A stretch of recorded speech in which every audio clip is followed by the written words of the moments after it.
কিছু আলোচনা শুনছি। তারই ধারাবাহিকতায় আজকে আমি সূরাতুল ইখলাস তেলাওয়াত করেছি, ছোট্ট একটা সূরা। এই সূরার সংক্ষিপ্ত তাফসীর আজকে আমরা শুনবার চেষ্টা করব ইনশাআল্লাহ বিইذনিল্লাহ। সূরাতুল ইখলাস সবার মুখস্থ আছে না?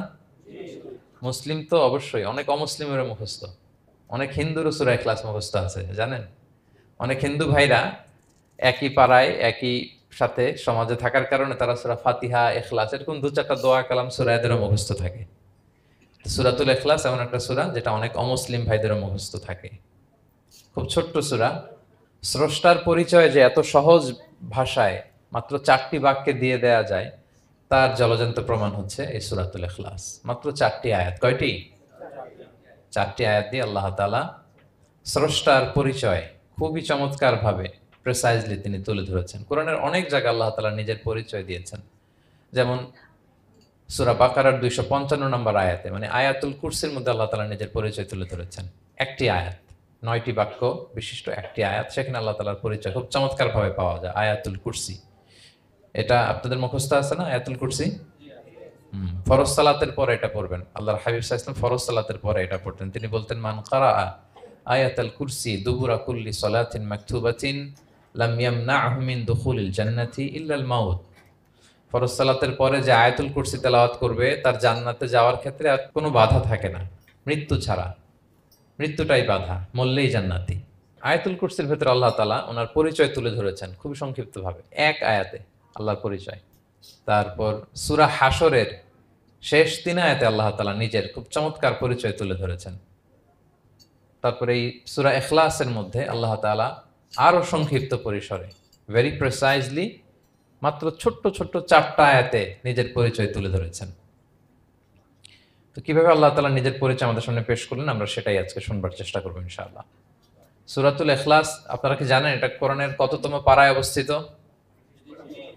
30তম পারায়। এবং এই সূরাটি মাক্কি সূরা। কি সূরা? কোরআনের সর্বশেষ পারায় অবস্থিত 30তম পারায়। আয়াত সংখ্যা তো আমরা শুরুতেই বললাম, কয়টি? 4টি। এই সূরাটি কোরআনের যে সূরার ধারাক্রম, সে ধারাক্রম অনুসারে 112 নম্বর সূরা। কত নম্বর? 112 নম্বর সূরা। এই সূরাটা মক্কাতুল মুকাররমাতে নাজিল হওয়ার কিছু প্রেক্ষাপট আছে। প্রেক্ষাপটগুলো হচ্ছে, আরবরা বংশকে খুব গুরুত্ব দেয়, বংশ প্রিজার্ভ করা, লিনিয়েজকে প্রিজার্ভ করা। এবং তারা মানুষকে দেখে, শুধু মানুষ তো না, মানুষের পায়ের ছাপ দেখে বলে দিতে পারতো তার বাবাকে, তার বাবাকে, পর দাদাকে, 14 পুরুষের নাম বলে দিতে পারতো। শুধু মানুষই না, তারা উটের পায়ের ছাপ দেখে, উটের পায়ের, মরুভূমির বালুতে উটের পায়ের ছাপ দেখে ওই উট কোন বংশের, ওই বংশের ওর নাম কি, ওর বাবার নাম কি, ওর দাদার নাম কি, 14 পুরুষ এরকম ছিল।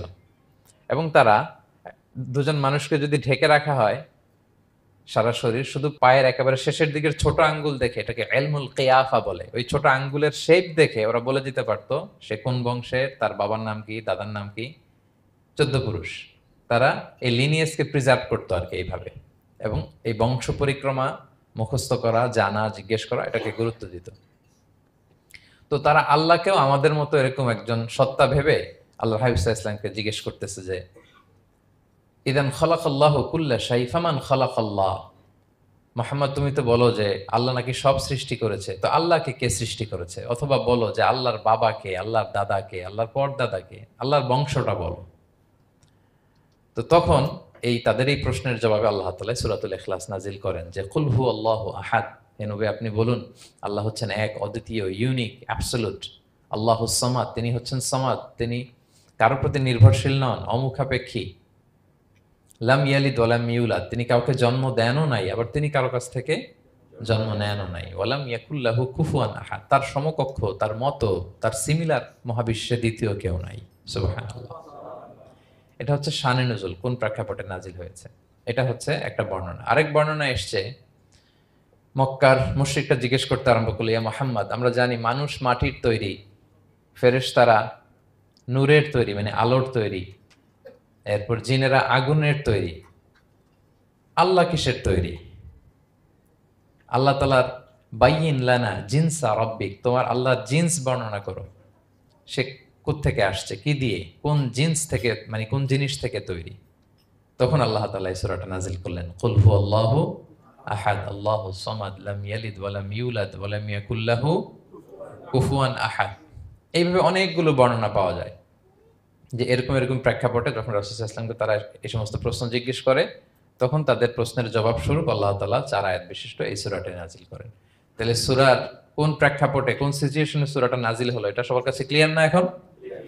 এই সূরার কিছু ফজিলত পাওয়া যায়। আপনারা তো সূরার নাম শুনেছেন সূরাতুল ইখলাস। ইখলাস শব্দের অর্থ হচ্ছে সিনসিয়ারিটি, হ্যাঁ, আন্তরিকতা বা একনিষ্ঠতা।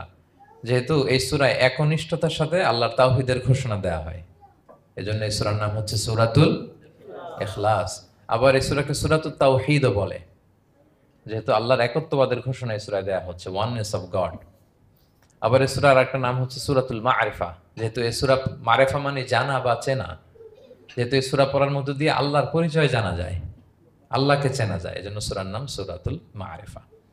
আচ্ছা, এই সূরার অনেক ফজিলত আছে, অনেক ফজিলত। আমরা কয়েকটা ফজিলত আপনাদের সামনে শেয়ার করবো ইনশাআল্লাহ। এই সূরার 1 নম্বর ফজিলত হচ্ছে রাসূল সাল্লাল্লাহু আলাইহি ওয়াসাল্লাম বিভিন্ন সুন্নত নামাজের দ্বিতীয় রাকাতে এই সূরাটা পড়তেন। যেমন ফজরের 2 রাকাত সুন্নত আছে না, ফজরের 2 রাকাত সুন্নতের দ্বিতীয় রাকাতে রাসূল সাল্লাল্লাহু আলাইহি ওয়াসাল্লাম এটা পড়তেন। প্রথম রাকাতে সূরা কাফিরুন, দ্বিতীয় রাকাতে সূরা ইখলাস এটা পড়তেন। মাগরিবের নামাজের যে সুন্নাত, সেই সুন্নাতেরও দ্বিতীয় রাকাতে আল্লাহর হাবিব সাল্লাল্লাহু আলাইহি ওয়াসাল্লাম এই সূরাটা পড়তেন। তাওয়াফ করার পরে 2 রাকাত নামাজ পড়তে হয়, জানেন? ওই 2 রাকাত নামাজে রাসূল সাল্লাল্লাহু আলাইহি ওয়াসাল্লাম প্রথম রাকাতে সূরাতুল কাফিরুন, দ্বিতীয় রাকাতে সূরাতুল ইখলাস পড়তেন। বিতিরের সালাতের শেষ রাকাতে আল্লাহর হাবিব সাল্লাল্লাহু আলাইহি ওয়াসাল্লাম সূরাতুল ইখলাস পড়তেন। এই মর্মে অনেকগুলো হাসান হাদিস আছে। তাহলে কখন কখন সূরাতুল ইখলাস পড়তেন রাসূল সাল্লাল্লাহু আলাইহি ওয়াসাল্লাম, কোন নামাজে? ক্লিয়ার না?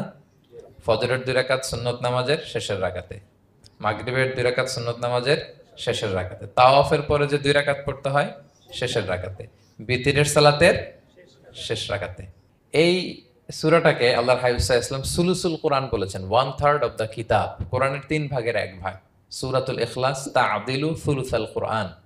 সূরা ইখলাস হচ্ছে কোরআনের 3 ভাগের 1 ভাগ। তার মানে আপনি যদি একবার সূরা ইখলাস পড়েন, কয় পারা তেলাওয়াতের সওয়াব? 2 বার পড়লে, 3 বার পড়লে, 3 বার পড়লে 1 খতম কোরআনের সওয়াব। আলহামদুলিল্লাহ। কেউ কেউ বলেন যেহেতু আল্লাহর একত্ববাদের কথাবার্তা কোরআনে 1/3 মানে 1/3 জুড়ে আছে, সেহেতু সূরাতুল ইখলাস সুলুসুল কোরআন মানে হচ্ছে যে কোরআনের 3 ভাগের 1 ভাগে আল্লাহ যা নিয়ে কথা বলেছে সূরাতুল ইখলাসের ভিতরেই সেটা সংক্ষেপে চলে আসছে। এজন্য এটাকে বলা হয় 1/3 অফ দ্য বুক, কোরআনের 3 ভাগের 1 ভাগ। এটার আরেকটা, এই হাদিসটা মুতাওয়াতির হাদিস। সূরাতুল ইখলাস তা'দিলু সুলুসাল কোরআন, এটা এমন সংখ্যক, বেশি বেশি সংখ্যক সাহাবী প্রতিটি জেনারেশনে বর্ণনা করেছে, সাহাবী, তাবি। এই হাদিসের ব্যাপারে কোনো ডাউট তৈরি হয় না, কোনো সাসপিশন তৈরি হয় না, খুবই ভ্যালিড এই হাদিসটা, যে এটা কোরআনের 3 ভাগের 1 ভাগ। আচ্ছা, আল্লাহর হাবিব সাল্লাল্লাহু আলাইহি ওয়াসাল্লাম আরেকটা হাদিসে এসেছে, এক সাহাবীকে কোবা পল্লীতে ইমাম করে পাঠিয়েছেন। মদিনা মসজিদে নববীর পাশে একটা মসজিদ আছে, মসজিদে কোবা, সেই মসজিদের ইমাম করে এক সাহাবীকে পাঠিয়েছেন। ওই সাহাবীর একটা অভ্যেস ছিল, উনি প্রত্যেক রাকাতে সূরা ফাতিহার পরেই আগে সূরা ইখলাস পড়তেন। ধরেন প্রথম রাকাতে সূরা ফাতিহার পরে ইখলাস, এরপর একটা সূরা পড়তেন। দ্বিতীয় রাকাতে সূরা ফাতিহার পরে আবার সূরা ইখলাস, এরপর একটা সূরা পড়তেন। ধরেন যে জুমার নামাজ 2 রাকাত, উনি ফাতিহার পরে প্রথমে কোন সূরাটা পড়ে নিতেন, এরপরে অন্য যে কোনো একটা সূরা। দ্বিতীয় রাকাতে সূরা ফাতিহার পরে কোন সূরাটা প্রথমে পড়ে নিতেন? ইখলাসের। এইটাই ওনার স্বভাব। প্রত্যেক নামাজে যদি কোনো ইমাম সাহেব শুধু সূরা ইখলাস পড়ে, একটু খারাপ লাগবে না আমাদের? ওনার মুসল্লিদেরও তাই লেগেছে। ওনারা জিজ্ঞেস করলেন, তুমি এটা কেন করো? এরকম না করে স্বাভাবিকভাবে পড়ো। তো উনি বললেন, না, আমি এইভাবেই পড়বো, আমি যেভাবে পড়তেছি এইভাবেই পড়বো, পড়লে পড়ো, না হলে তোমাদের হিসাব তোমাদের। তো তারা যে রাসূল সাল্লাল্লাহু আলাইহি ওয়াসাল্লামের কাছে বিচার দিল যে, ইয়া রাসূলুল্লাহ, দেখেন একজন ইমাম আপনি আমাদের জন্য নির্ধারণ করেছেন, উনি প্রত্যেক রাকাতে সূরা ইখলাস পড়ে, ইন এভরি সিঙ্গেল রাকাত সূরা ইখলাস পড়ে।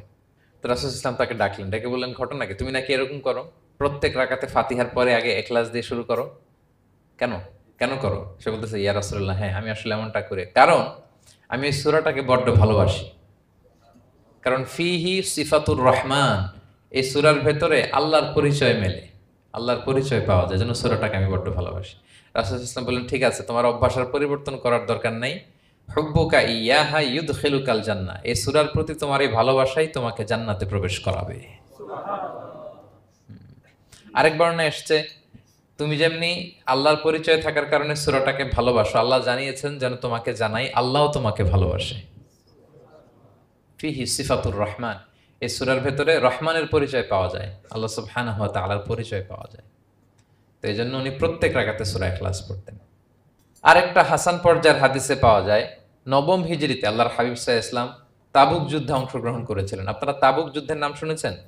হ্যাঁ, নিশ্চয়ই শুনেছেন, যারা ইসলামের ইতিহাস, ইসলামের বায়োগ্রাফি নিয়ে পড়াশোনা করেছেন।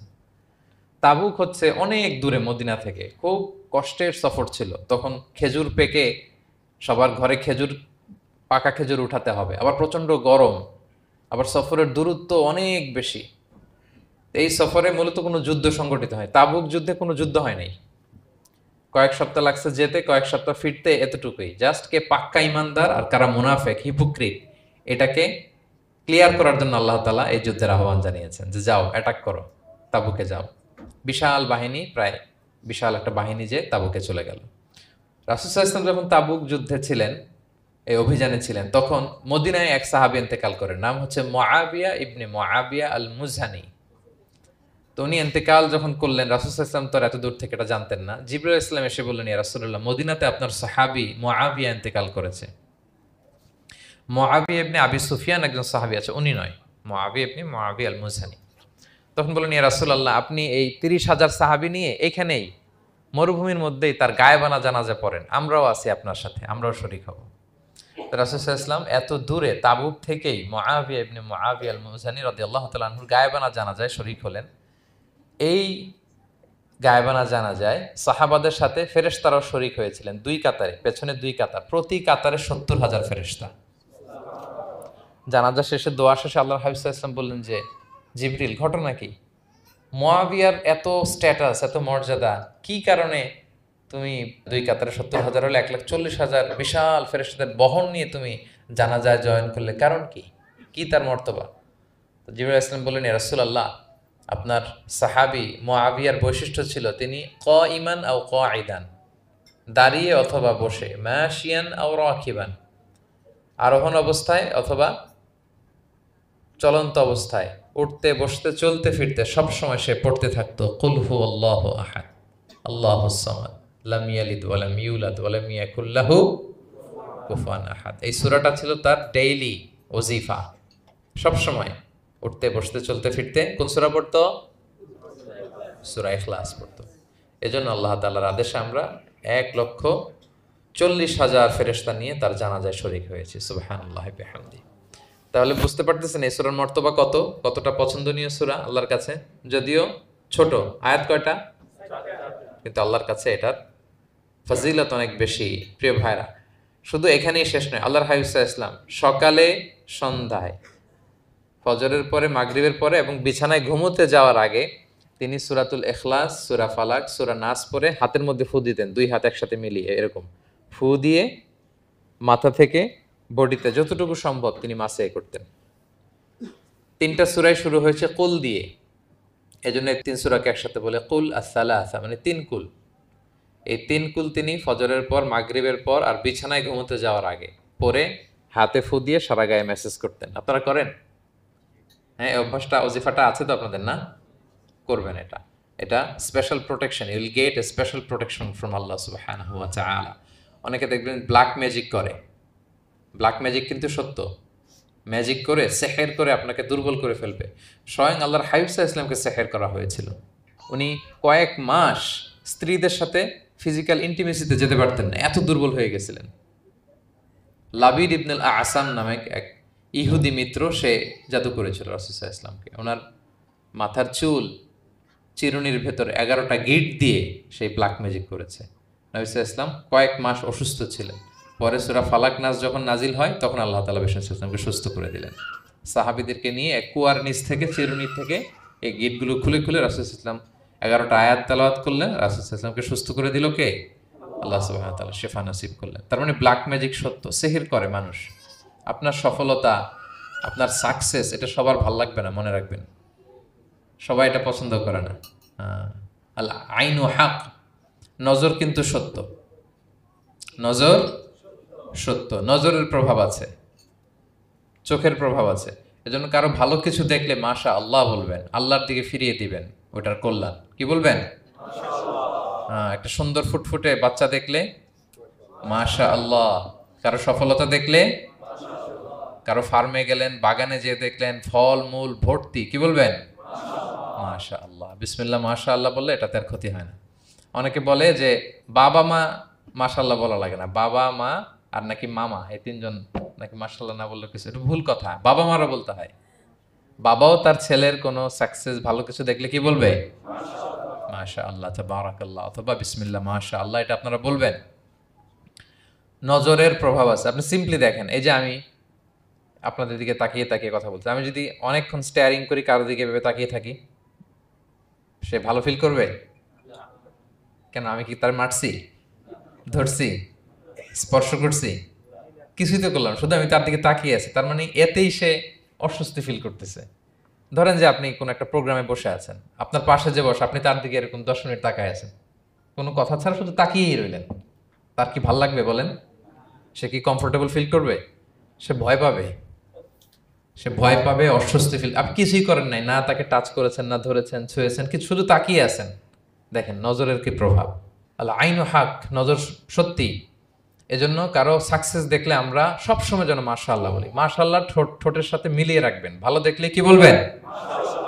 মাশাআল্লাহ, মাশাআল্লাহ, বিসমিল্লাহ মাশাআল্লাহ, মাশাআল্লাহ তাবারাকাল্লাহ, এটা বলবেন। তাহলে আল্লাহর হাবিব সাল্লাল্লাহু আলাইহি ওয়াসাল্লামকেও সেহের করা হয়েছিল। এজন্য এই সেহের থেকে, ব্ল্যাক ম্যাজিক থেকে, আইন মানে জেলাসি, মানুষের নজর দিয়ে যে হিংসা করে, এই জেলাসি থেকে, মিন শাররি হাসিদিন ইযা হাসাদ, হাসাদ থেকে, মিন কুল্লি মাকরুহিন ওয়া শুরুর, এসব ক্যালামিটি, ডিজাস্টার, এগুলো থেকে পানা হিসেবে আপনি এই ওয়াজিফাটা করবেন। 3 কুল, কুল আস-সালাসা, 3 কুল। আমার সাথে সাথে বলেন, কয় কুল? 3 কুল। কি কি? সূরাতুল ইখলাস, সূরা ফালাক, সূরা নাস। এই 3টা পড়ে ফজরের পর, মাগরিবের পর আর ঘুমোতে যাওয়ার আগে হাত দুইটাকে একসাথে করে পরে লম্বা একটা ফু দিয়ে মাথা থেকে মাসাজ করবেন সারা গায়ে। পারা যাবে ইনশাআল্লাহ বিইذنিল্লাহ। এবং আম্মা জান আয়েশা রাদিয়াল্লাহু তাআলা আনহা বলতেন, আমি যখন কখনো অসুস্থ হয়ে যেতাম, অসুস্থ হলে রাসূল সাল্লাল্লাহু আলাইহি ওয়াসাল্লামকে যে যখন কমপ্লেইন করি, ইয়া রাসূলুল্লাহ আমি তো অসুস্থ, রাসূল সাল্লাল্লাহু আলাইহি ওয়াসাল্লাম আমাকে এই আমলটা করতে বলতেন। মানে আয়েশা, তুমি সূরাতুল ইখলাস, সূরা ফালাক, সূরা নাস পড়ে সারা গায়ে কি করো? ফু দাও। হ্যাঁ। আলী রাদিয়াল্লাহু তাআলা আনহু বর্ণনা করেন, আল্লাহর হাবিব সাল্লাল্লাহু আলাইহি ওয়াসাল্লাম একবার নামাজ পড়তেছেন, নামাজে তিনি সিজদারত অবস্থায়, ইন দ্য মিন টাইম লাদাগাতহুল আকরা, একটা বিচ্ছু রাসূল সাল্লাল্লাহু আলাইহি ওয়াসাল্লামের আঙ্গুলে কামড় দিল। বিচ্ছু, বিচ্ছুর কামড় খাইছেন? হ্যাঁ, কেমন লাগে? খুব আরাম লাগে? হ্যাঁ, খুব যন্ত্রণা হয়, অনেক যন্ত্রণা হয়। তো রাসূল সাল্লাল্লাহু আলাইহি ওয়াসাল্লামকে যখন কামড় দিল নামাজরত অবস্থায়, রাসূল সাল্লাল্লাহু আলাইহি ওয়াসাল্লাম খুব যন্ত্রণা পেলেন, ব্যথা পেলেন। এই বিচ্ছুটারে লানত করলেন। সাধারণত লানত করতেন না, তিনি বলতেন লানাতুল্লাহি আলাল আকরা, এই বিচ্ছুর উপর লানাত, লা ইয়াদাউ নাবিয়ান ওয়ালা গায়রা। এই বিচ্ছু নবীও চিনে না, মানুষও চিনে না, মানে কোথায় কামড় দিতে হবে এটাও বুঝতেছে না। শুধু নবী না, সব নবীদের নবী, উনারা কামড় দিয়ে ফেলছে। তাই আল্লাহর পক্ষ থেকে পরীক্ষা ছিল, কেয়ার করা। উনি ভর্ৎসনা করলেন, লানত করে বললেন, নবীও চিনস না, মানুষও চিনস না, কামড় দিয়ে খুব কষ্ট পাচ্ছেন তিনি। তো আল্লাহ হাবিব সাল্লাল্লাহু আলাইহি ওয়াসাল্লাম বললেন, যাও গরম পানি আর লবণ নিয়ে আসো, এনে এটার মধ্যে ঢালো। তো ঢালতে আরম্ভ করলো। লবণ কিন্তু খুবই ব্যথানাশক, painkiller, natural painkiller. এটার মধ্যে সোডিয়াম ক্লোরাইড আছে, তো এটা গরম করে লবণ মিশিয়ে দিলে যে কোনো ব্যথা ট্যাথা সাথে সাথে ভালো হয়ে যায়। রাসূল ইসলাম বললেন ঢালো। ঢালতেছে, রাসূল ইসলাম পড়তেছেন কুল হুয়াল্লাহু আহাদ আল্লাহুস সামাদ লাম ইয়ালিদ ওয়া লাম ইউলাদ ওয়া লাম ইয়াকুল লাহু কুফুয়ান আহাদ বলে ফু দিচ্ছেন আর ঢালতেছে। ঢালাও শেষ, আঙ্গুলের ব্যথাও শেষ। তাহলে রাসূল সাল্লাল্লাহু আলাইহি ওয়াসাল্লামের একটা চিকিৎসা পদ্ধতি আপনারা জানলেন, তিব্বে নাবাবী, যে সাপ বিচ্ছু কিছু ধ্বংসন করলে ওখানে কুসুম ওয়ার্ম ওয়াটার, লবণ দিয়ে ওয়ার্ম ওয়াটার করে সেখানে ঢালতে হবে। আর কোন সূরা পড়তে হবে? কুল হুয়াল্লাহু আহাদ আল্লাহুস সামাদ লাম ইয়ালিদ ওয়া লাম ইউলাদ ওয়া লাম ইয়াকুল লাহু কুফুয়ান আহাদ, এটা পড়তে হবে। তাহলে এই সূরার ফজিলত কি জানতে পেরেছেন আপনারা? ক্লিয়ার তো না? আমি রিপিট করি কি কি ফজিলত বললাম। রাসূল সাল্লাল্লাহু আলাইহি ওয়াসাল্লাম ফজরের নামাজের সুন্নাতে, মাগরিবের সুন্নাতে, তাওয়াফের পরের সুন্নাতে, ভিতরের শেষ রাকাতে সূরাতুল ইখলাস পড়তেন। রাসূল সাল্লাল্লাহু আলাইহি ওয়াসাল্লাম সূরাটাকে সুলুসুল কোরআন, 1/3 অফ দ্য কিতাব বলেছেন। কোরআনের কয় ভাগের এক ভাগ? 3 ভাগ। এবং এক সাহাবীর ঘটনা তো শুনলাম, সে সব নামাজে সূরা ইখলাস পড়তো। মুসল্লিরা কমপ্লেন করার পরেও সে পড়লো। রাসূল সাল্লাল্লাহু আলাইহি ওয়াসাল্লাম বললেন, কেন পড়ো? বলে যে ফিহি সিফাতুর রহমান, এই সূরায় আল্লাহর পরিচয় আছে, এই সূরাটা বড্ড ভালো লাগে। তো রাসূল সাল্লাল্লাহু আলাইহি ওয়াসাল্লাম বললেন, এই সূরার প্রতি তোমার ভালো লাগাই তোমাকে জান্নাতে নিয়ে যাবে। আরেক বর্ণনায় যে তুমি যেমনি আল্লাহর কারণে এই সূরাকে ভালোবাসো, আল্লাহও জানিয়েছেন তিনি তোমায় ভালোবাসেন। এরপর মুআবিয়া ইবনে মুআবিয়া আল মুজানির হাদিস শুনলাম, তিনি উঠতে বসতে চলতে ফিরতে সবসময় কোন সূরা পড়তেন? সূরাতুল ইখলাস। ফলে আকাশ থেকে 1,40,000 ফেরেশতা এসে দুই কাতারে 70,000 করে ওনার গায়েবানা জানাজায় অংশগ্রহণ করেছেন। এবার বলেন, এটাকে আপনারা কি ওয়াজিফা বানাবেন? হ্যাঁ, বানাবেন daily ওয়াজিফা? Make it your daily wazifa. Recite Suratul Ikhlas every day, especially in the morning and evening. তাহলে সূরার ইন্ট্রোডাক্টরি ডিসকাশন শেষ, নাজিলের প্রেক্ষাপট শেষ, ফজিলত শেষ। এবার আমরা সূরায় ঢুকে যাই। কি বলেন? আউযু বিল্লাহি মিনাশ শাইতানির রাজীম, বিসমিল্লাহির রহমানির রহিম। বিতাড়িত শয়তান থেকে আল্লাহর কাছে পানাহ চাই, পরম করুণাময় অসীম দয়ালু আল্লাহর নামে শুরু করছি। আল্লাহ বলছেন, কুল হুয়াল্লাহু আহাদ। হে নবী আপনি বলুন, ওই যে বারবার প্রশ্ন করে, বাইয়িন লানা জিনসা রাব্বিক, তোমার আল্লাহ কি দিয়ে তৈরি? আল্লাহ কি স্বর্ণের তৈরি, না রূপার তৈরি, না কাঠের তৈরি? এভাবেই লিটারালি বলতেছে, আহুয়া মিন যাহাব আও ফিদ্দা আও মিন খাশাব। মুহাম্মদ তোমার আল্লাহ কি স্বর্ণের, না রূপার, না কাঠের? আল্লাহ বলেন, নবী আপনি এটা বলেন।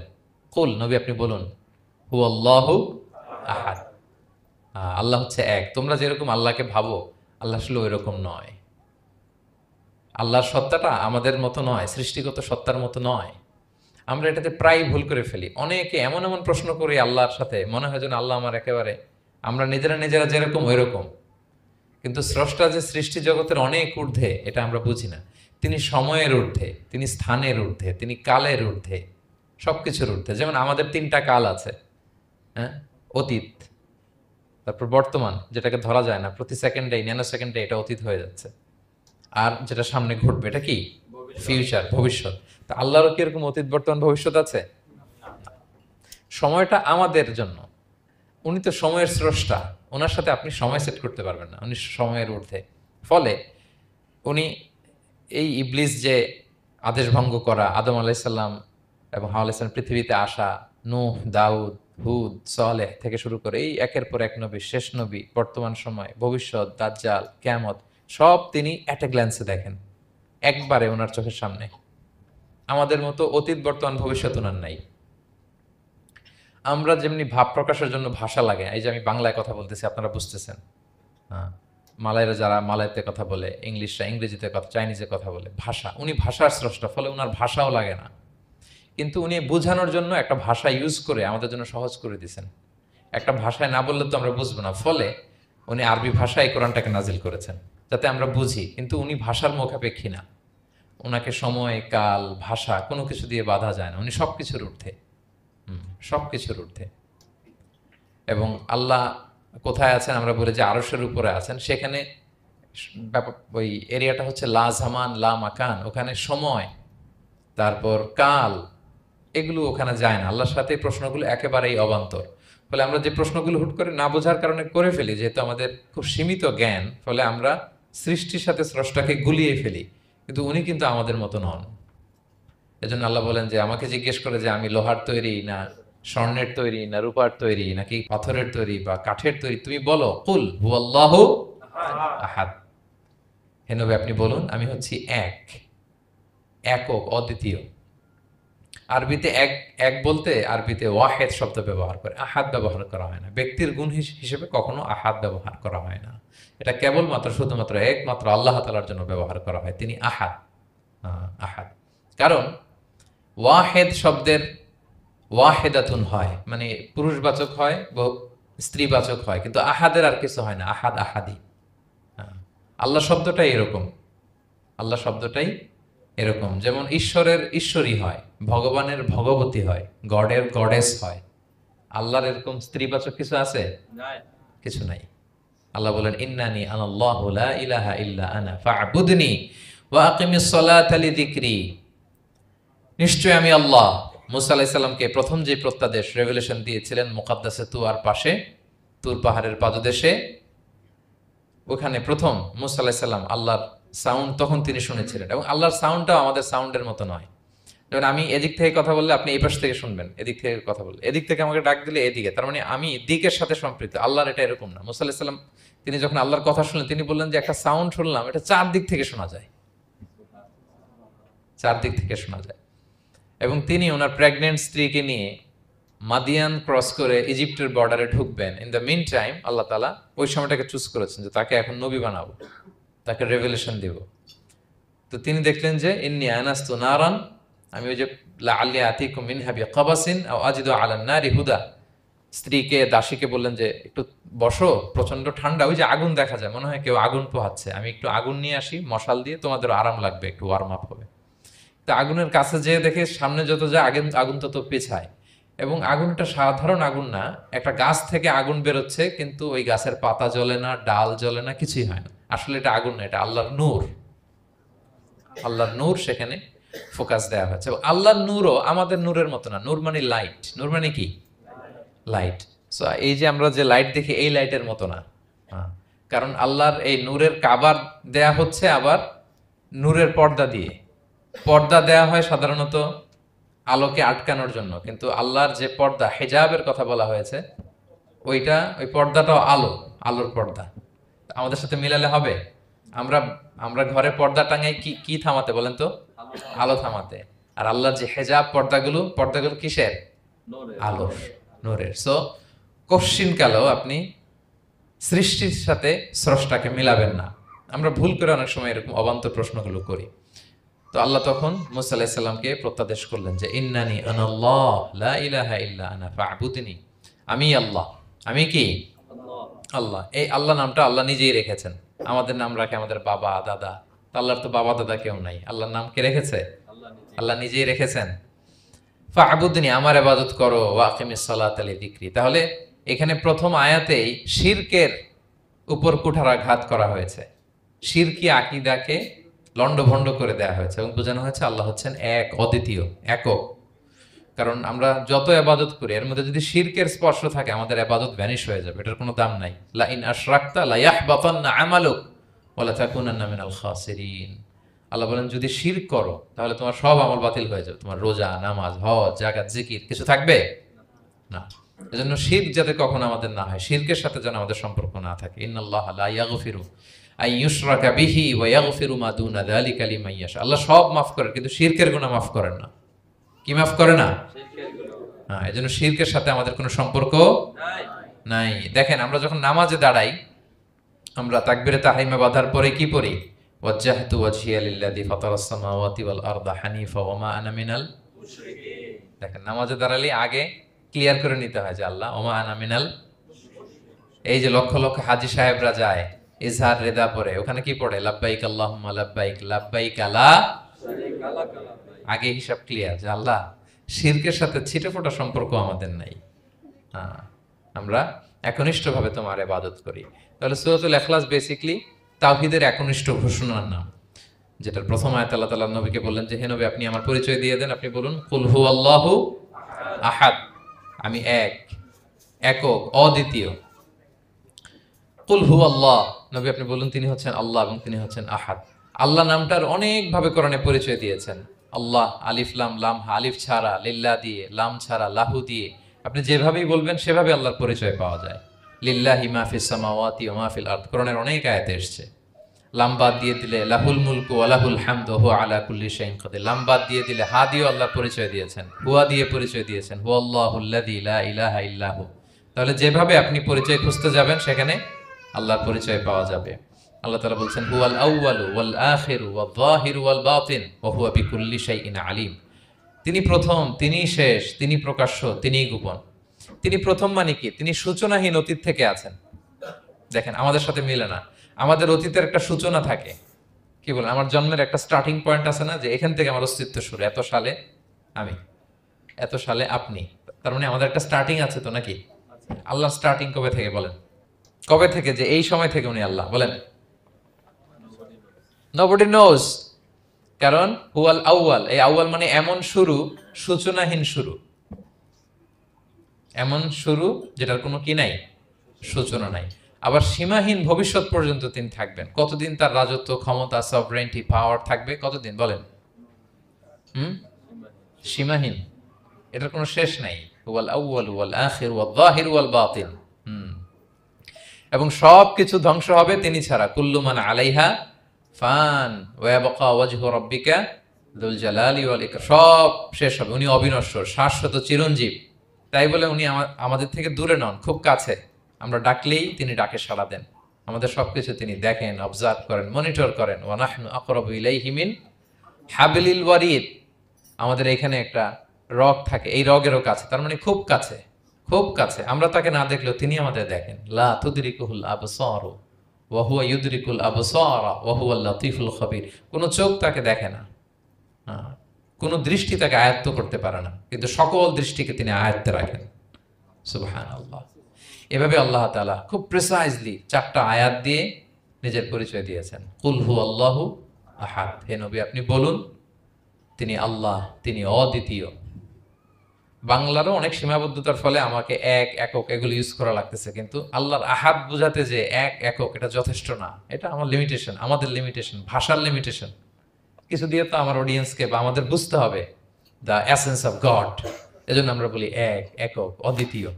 অদ্বিতীয়টা খুব অনেকটাই পারফেক্ট। তাহলে তিনি হচ্ছেন আহাদ, এবং এই আহাদের লেসন দেওয়ার জন্য সব নবীরা এসেছে। সব নবীরা একই কথা বলেছেন, আদম আলাইহিস সালাম থেকে শুরু করে বিষ্ণু ইসা ইসলাম পর্যন্ত একই কথা বলেছেন যে ইয়া কওমি ইবুদুল্লাহ মা লাকুম মিন ইলাহিন গায়রু আফালা তাআকিলুন। হে আমার জনপদের লোকেরা, কি হলো তোমরা এত কিছুর ইবাদত করো, দাসত্ব করো, তোমরা ইবাদত করবে এক সত্তার, তিনি কে? আল্লাহ। মা লাকুম মিন ইলাহিন গায়রু, তিনি ছাড়া কোনো ইলাহ তোমাদের নেই। তাহলে এই যে ওয়াননেস অফ গড, স্রষ্টা যে একজন, এই কনসেপ্টটাকে ক্লিয়ার করবার জন্যই এত এত নবীরা পৃথিবীতে হাজির হয়েছেন। তাহলে আল্লাহর চমৎকার একটা নাম জানলাম আমরা, আহাদ। কি নাম? মজার ব্যাপার হচ্ছে এই নাম কোরআনে আর কোথাও নাই। আহাদুন শব্দ যেটা আছে এটা অন্য অর্থে, এক, এক অর্থে আর কি। কিন্তু আল্লাহর আহাদ কোরআনে শুধু এই সূরাতেই এসেছে। আল্লাহর আহাদ নামটা শুধু এই সূরাতেই এসেছে। আহাদ, আহাদ। আপনারা বেলাল রাদিয়াল্লাহু তাআলা আনহুর ঘটনা জানেন যে উমাইয়া ইবনে খালাফ খুব পাষণ্ড মাওলা ছিল ওনার, মনিব। এমন কোনো অত্যাচার নাই যে ঈমান আনার কারণে বেলাল রাদিয়াল্লাহু তাআলা আনহুর উপর করা হয় নাই। পিটানো, চাবুক মারা, টানা হেচড়া করা, উত্তপ্ত মরুভূমিতে। যারা হজ উমরা করতে গিয়েছেন তারা তো দেখেছেন মরুভূমির বালু, ওখানে কত গরম, চাল ছেড়ে দিলে মুড়ি হয়ে যাবে, খই হয়ে যাবে। ওই উত্তপ্ত গরম বালুতে বেলাল রাদিয়াল্লাহু তাআলা আনহুকে শুইয়ে পেটের উপরে পাথর রেখে দেওয়া হয়েছিল। তখন তিনি আল্লাহর একত্ববাদের ঘোষণা এই শব্দটা দিয়ে করেছেন। অস্ফুট কণ্ঠে উনি বারবার বলছিলেন আহাদ, আহাদ, আহাদুন, আহাদ। তো আল্লাহ তাআলার এই নামটা, আহাদ নামটা, এই সূরা ছাড়া কোরআনের অন্য কোথাও আসেনি। তাহলে প্রথম আয়াতটা কি? কুল হুয়াল্লাহু। হে নবী, তারা জিজ্ঞেস করে আমার বংশ কি, বাপদাদা কই, কাঠের না মাটির না লোহার না সোনার? আপনি বলুন কুল হুয়াল্লাহু, তিনি এক, অদ্বিতীয়। আল্লাহুস সামাদ, তিনি হচ্ছেন সামাদ। আল্লাহর আরেকটা নাম আস-সামাদ। আল্লাহুস সামাদ। সামাদ শব্দের অনেকগুলো অর্থ পাওয়া যায়। সামাদের একটা মিনিং হচ্ছে যার উপরে আর কারো কোনো স্ট্যাটাস বা মর্যাদা নাই। আরবিতে বলে মানতাহা ইলাইহি সুগদাদু ওয়া শারাফ।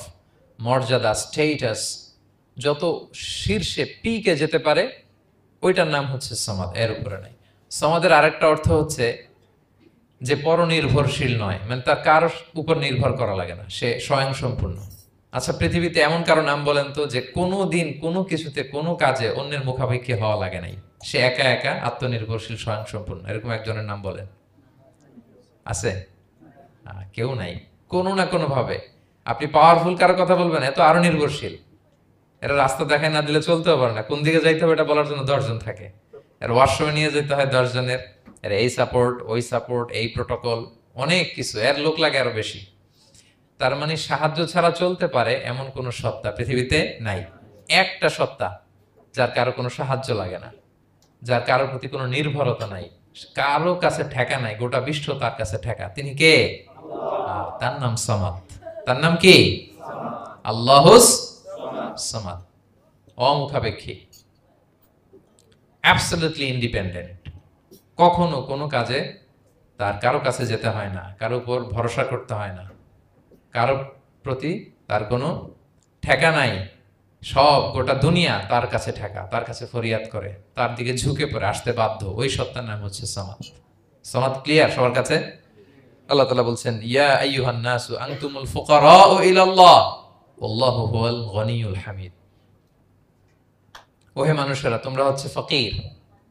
ফকির বিমানা মুফতাকির ইলাল্লাহ, মানে মুখাপেক্ষী কার দিকে? ফুকারা ইলাল্লাহ ওয়াল্লাহু হুয়াল গনিয়ুল হামিদ। কিন্তু আল্লাহ কারো প্রতি মুখাপেক্ষী নন। গানি, তিনি প্রাচুর্যশীল, হামিদ, সপ্রশংসিত। সবাই তার কাছে ফরিয়াদ করে, তিনি কারো কাছে ফরিয়াদ, সবাই তার কাছে চায়, তিনি কারো কাছে চাওয়া লাগে না, সবাই তার কাছে মুখাপেক্ষী, তিনি কারো প্রতি মুখাপেক্ষী। তার নাম সমাদ। তার নাম কি? তাহলে সমাদ ক্লিয়ার? হ্যাঁ। লাম ইয়ালিদ ওয়ালাম ইউলাদ। লাম ইয়ালিদ, তিনি কাউকে জন্ম দেননি। ওয়ালাম ইউলাদ, তিনি নিজেও জন্ম নেন নাই। সুবহানাল্লাহ। দেখেন কত সহজে পরিচয়, তিনি কাউরে জন্ম দেনও নাই, জন্ম নেনও নাই। সুবহানাল্লাহ। আমাদের ধর্ম যে কত সুন্দর, এক আল্লাহর দিকে আমাদেরকে রেফার করা হয়েছে। অন্যান্য ধর্মের দিকে দেখেন কি আজীব কথা। খ্রিস্ট ধর্মে বলে আদম আলাইহিস সালাম পাপ করছে, ওই পাপের কারণে আমরা সবাই নাকি পাপী, জন্মাইলেই নাকি পাপী। ইসলাম বলে আমরা জন্মগ্রহণ করি মাসুম অবস্থায়, নিষ্পাপ। কিন্তু খ্রিস্টানরা কি বলে? আমরা পাপ নিয়ে জন্মাই, ফলে খোদার ছেলের দুনিয়াতে আসা লাগছে, এসে সবার পাপ নিজের কাঁধে নিয়ে শুলে চড়ছে, এরপরে খোদার সাথে যে বসে আছে।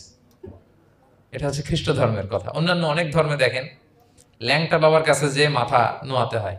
এরকম অনেক ধর্ম দেখছেন যে লোকটার চুলে জট বাঁধা, দাড়িতে জট বাঁধা, একেবারে উলঙ্গ, তার কাছে যে সবাই এরকম হাত পাতে। দেখছেন? দেখেন না আপনারা? নাকি শুধু আমি একাই দেখলাম? দেখছেন সবাই? আছে, কিন্তু আমি ধর্মের নাম বলতেছি না, কোনো ধর্মকে ছোট করা যাবে না, কিন্তু এরকম আছে। তো দেখেন কি সমস্ত অদ্ভুত নিয়ম কানুন। আগুন নিয়ে ওইখানে দৌড়াইতে হয়, এই করতে হয়, কিন্তু আমাদের এক সত্তার কাছে আমরা চাই। কোনো ভায়া লাগে না, মিডিয়েটর লাগে না, মধ্যস্থতাকারী লাগে না। আল্লাহ বলে ডাকার সাথে সাথে তিনি ডাকে সাড়া দেন। লাম ইয়ালিদ ওয়া লাম ইয়াকুল লাহু, জন্ম দেনও নাই, জন্ম নেনও নাই। মুশরিকরা বলতো আল মালাইকাতু বানাতুল্লাহ, তারা বলতো ফেরেশতারা নাকি আল্লাহর মেয়ে। নাউজুবিল্লাহ।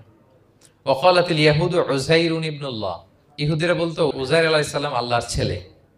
ওয়া ক্বালাতিন নাসারা আল মাসীহ ইবনুল্লাহ, আর খ্রিস্টানরা বলে ঈসা মাসীহ, ঈসা আলাইহিস সালাম উনি নাকি আল্লাহর ছেলে। নাউজুবিল্লাহ। আল্লাহ সবগুলো ভ্রান্ত ধারণার কবর রচনা করেছেন এই আয়াত দিয়ে। লাম ইয়ালিদ ওয়া লাম না না, এগুলো ভুল। ক্লিয়ার কাট শুনে রাখো, কান খাড়া করে জেনে রাখো। লাম ইয়ালিদ ওয়া লাম ইউলাদ, তিনি কাউকে জন্ম দেনও নাই, তিনি কারো কাছ থেকে জন্ম নেনও নাই। ইমাম আবু বকর আল বাকিল্লানি একজন বড়, অনেক বড় একজন দার্শনিক ছিলেন এবং তর্কবাগীশ ছিলেন, ইরাকের। নাম শুনেছেন কেউ? আবু বকর আল বাকিল্লানি। তো উনি কারোর সাথে তর্ক লাগলে উনি খ্রিস্ট ধর্মের কত লোককে যে শাহাদা পড়াইছেন ওনার এই যৌক্তিক আলোচনা দিয়ে, তর্ক দিয়ে। সুবহানাল্লাহ। এক খ্রিস্টান পাদ্রী ওনারে প্রশ্ন করলো, তোমরা মুসলমানরা খুব রেসিস্ট। উনি বললেন কেন? বলছে তোমরা খ্রিস্টান মেয়ে বিয়ে করতে পারো, ইহুদি মেয়ে বিয়ে করতে পারো, মুসলিম কিন্তু ইহুদি মেয়ে, খ্রিস্টান মেয়ে শর্ত সাপেক্ষে, কিছু শর্ত আছে, ওই আলোচনা যাচ্ছেন, শর্ত সাপেক্ষে বিয়ে করতে পারে আহলে কিতাব হলে। কিন্তু কোন খ্রিস্টানরা মুসলিম মেয়ে আমাদের মেয়েদেরকে বিয়ে করতে পারবে না, কোন ইহুদি আমাদের মেয়েকে বিয়ে করতে পারবে না। তো বলে তোমরা খুব রেসিস্ট, তোমরা আমাদের মেয়ে না, ওকে তোমাদের মেয়ে আমাদেরকে দাও না।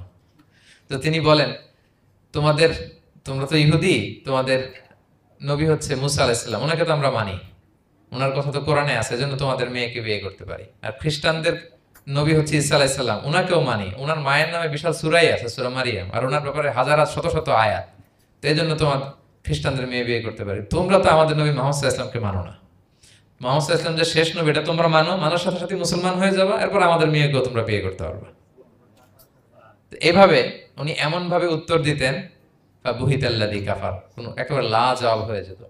তো ওনার নাম যখন ছড়ালো, ইরাকের মুসলিম বাদশাহ ওনাকে কনস্টান্টিনোপলে পাঠাবেন, যেখানে রোমান এম্পায়ার। তো রোমান এম্পায়ার এরাও খুব প্রস্তুতি নিয়ে আছে যে আবু বকর আল বাকিল্লানিকে ডিল করা অনেক কঠিন, সে আসতেছে, তার সাথে কিভাবে কি করা যায়। তো আপনারা জানেন যে খ্রিস্ট সমাজের নিয়ম হচ্ছে রাজার দরবারে ঢুকতে গেলে কুর্নিশ করে ঢোকা লাগে। কি করে? মাথা নত করে, এরকম নিচের দিকে করে রুকুর মতো করে এরপরে ঢোকা লাগে। তো এখন তারা প্ল্যান করতেছে যে আবু বকর বাকেল্লানি তো জীবনে আমার কুর্নিশ করবে না, এটা তো আমার জন্য অপমান হয়ে যাবে, কি করা যায় কি করা যায়। তো রাজার এক বড় উজির সে প্ল্যান করলো, একটা কাজ করেন, রাজ দরবারে তাকে যখন ঢোকানো হবে তার জন্য একটা স্পেশাল গেট বানানো হবে, দরজাটা ফুল হবে না, হাফ হবে, অর্ধেক। তো অর্ধেক দরজা দিয়ে যখন সে ঢুকবে সে তো বাধ্য মাথা নিচু করে ঢুকতে হবে, তাহলে রুকু হয়ে গেল, কুর্নিশ আপনাদের দেওয়া হয়ে গেল।